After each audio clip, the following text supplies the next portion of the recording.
You can hear here that the kind of ostinato stays in the background, so it still feels familiar. But then there's a lot more slow chord changes. It's a lot more calm, it's a lot more quiet, and there is a way smaller instrumentation involved in this section. And the melodies are less pronounced, they are more just, floating all around their small melody fragments here and there compared to like a very strong main melody that's being featured early in the track.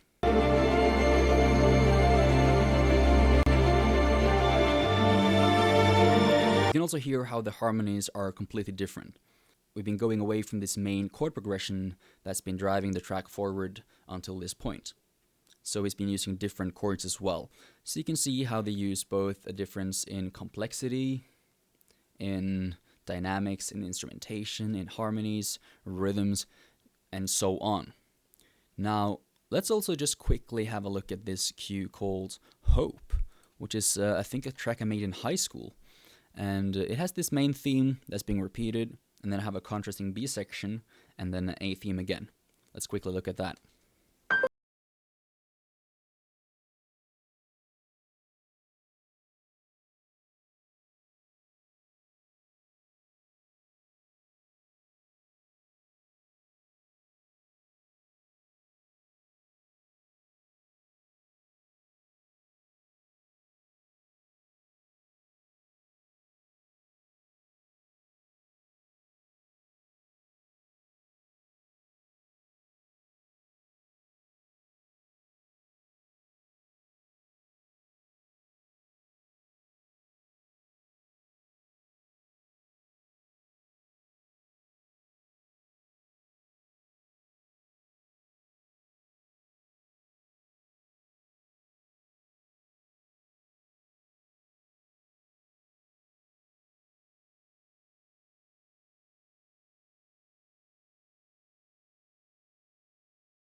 Track, the B theme is both a contrasting and connecting element. There is a difference in the instrumentation, the dynamics, the rhythmic activity, and the harmonic progression, but there's this woodwind melody in this part.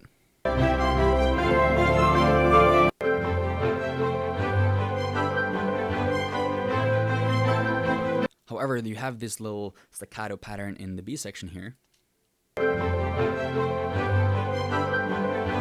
That's being used as the main ostinato in the final A section, which is one connecting element, and then, while everything else has changed in the B section, the harmonies, the complexity, you still hear the main melody of the theme played in flutes in the background here.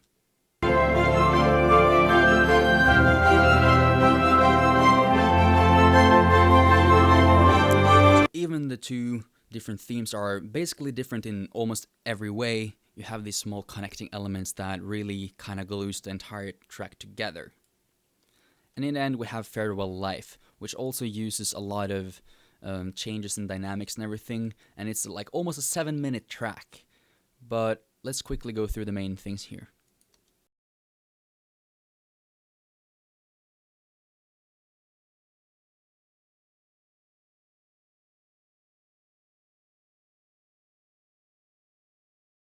That's the main little piano thing that's going on.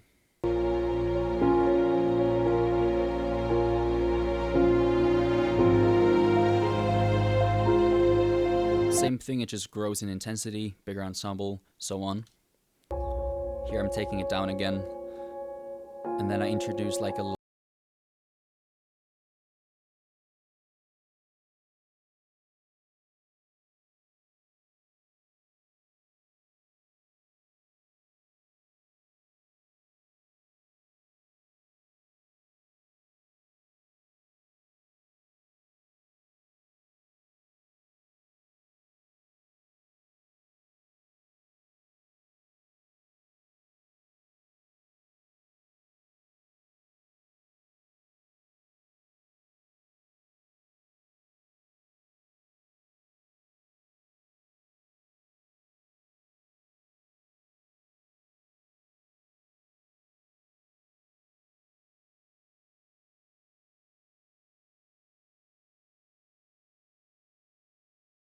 all the other piano themes from here as well, combined with the build-up of this other theme.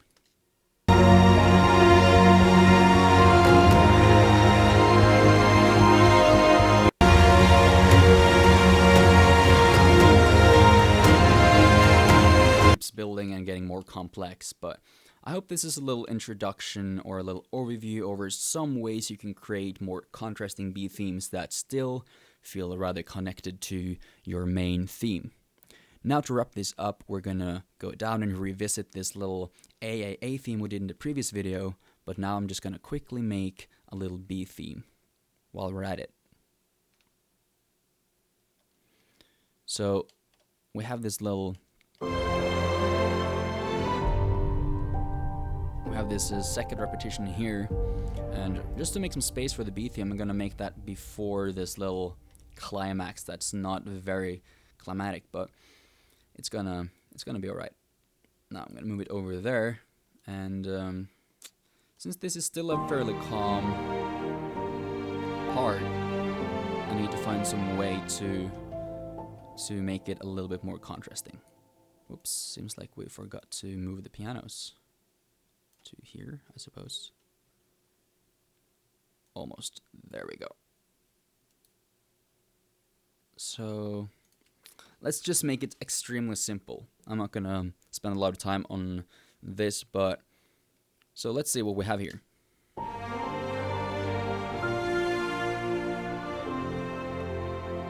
So we have a chord progression, we have a main melody, and we have strings and whatever like that. So let's just make something that has more movement, because this one is very slow and sustain based.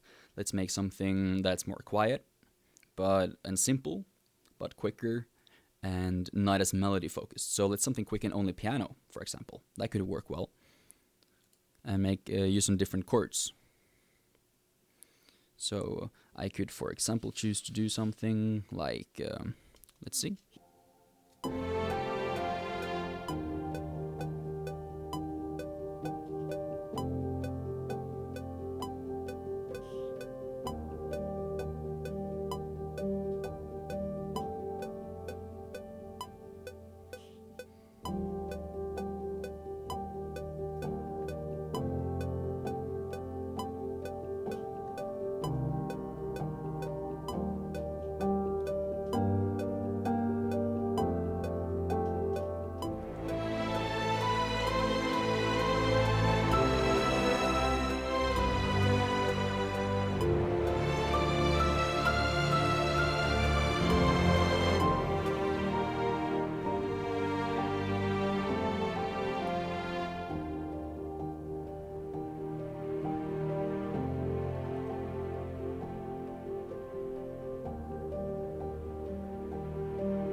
you get the idea where I'm going with this. So what you want to do is to create something that's a bit different but connected. I've been trying to like incorporate some of the main parts of the melody in here and making the chords different, making it a bit different in the rhythms and so on, and in instrumentation. And this is basically what you want out of your secondary theme. So I hope this has been helpful, and in the next video we're gonna go further into depth in how you can make your composition stay interesting to the listener from beginning to end, and how to structure your different sections, and a little bit about the orchestration behind them, but that's something we're gonna get into more in depth later. So I'll see you guys later in the next video.